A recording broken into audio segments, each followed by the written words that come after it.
जळगाव जिल्ह्यातील गुरुमाऊली सेवानंदजी महाराज सांगवी तालुका पारोळा येथून दरवर्षी गुरुपौर्णिमेनिमित्ताने हजारो भाविक धुनीवाले बाबाजीच्या दिशेने निघत असतात।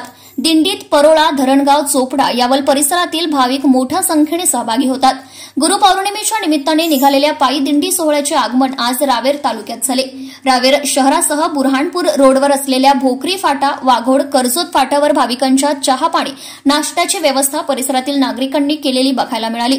मध्य प्रदेशातील खंडवा येथे असलेल्या महंत 1008 धुनीवाले बाबाजीचे गुरुपौर्णिमेच्या निमित्ताने दरवर्षीप्रमाणे यावर्षी गुरुवंदन व दर्शनासाठी हजारो भाविक जळगाव जिल्ह्याच्या कानाकोपऱ्यातून पायी प्रवास करून खंडवा धाम येथील समाधी स्थळाकडे रवाना झालेले पाहायला मिळाले।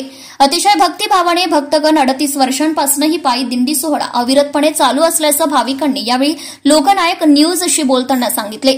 लोकनायक न्यूज करिता प्रतिनिधी कमलेश पाटील, रावेर, जिल्हा जळगाव। धुनीवाले प्रतिष्ठान सांगवी, तालुका पारोळा, जिल्हा जळगाव, महाराष्ट्र।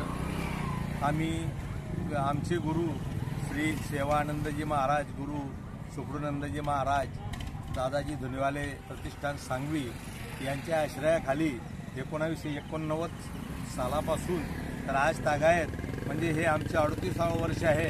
तर आम्ही सांगवी दरबार इथून तर खंडव्या धामपर्यंत आमचा हा पायदळ दिंडी सोहळा असतो।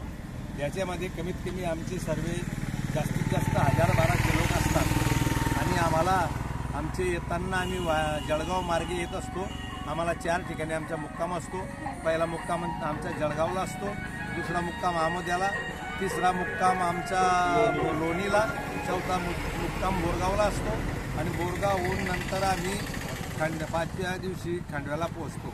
त्या ठिकाणी गेल्यानंतर आमची सर्व दादाजी भक्त मंडळी दादाजींना निशाण अर्पण करतात। निशाण लागल्यानंतर आमच्या दिंडीची सांगता होते। रस्त्यामध्ये येताना आणि चालताना आमचे जे पायी चालणारे गुरुबंधू असतात यांना दादाजीच्या कृपेने कुठल्याही प्रकारचा त्रास, इजा किंवा कुठल्याही प्रकारचा असं अनुचित असा प्रकार काही घडत नसतो आणि सर्व शिस्तबद्ध चालणारे गुरुबंधू भगिनी असे आमचे आहेत। आणि ही सर्व आमचे गुरु सेवानंदजी महाराज यांची कृपा आहे। त्यांच्या कृपेने आम्ही सर्वजण ही पदयात्रा पूर्ण करत असतो आणि ही पदयात्रा आमची 38वी पदयात्रा आहे। ती आता आम्ही रस्त्यावर म्हणजे 3ऱ्या दिवसाच्या मुक्कामाला लोणी येथे थांबणार आहे।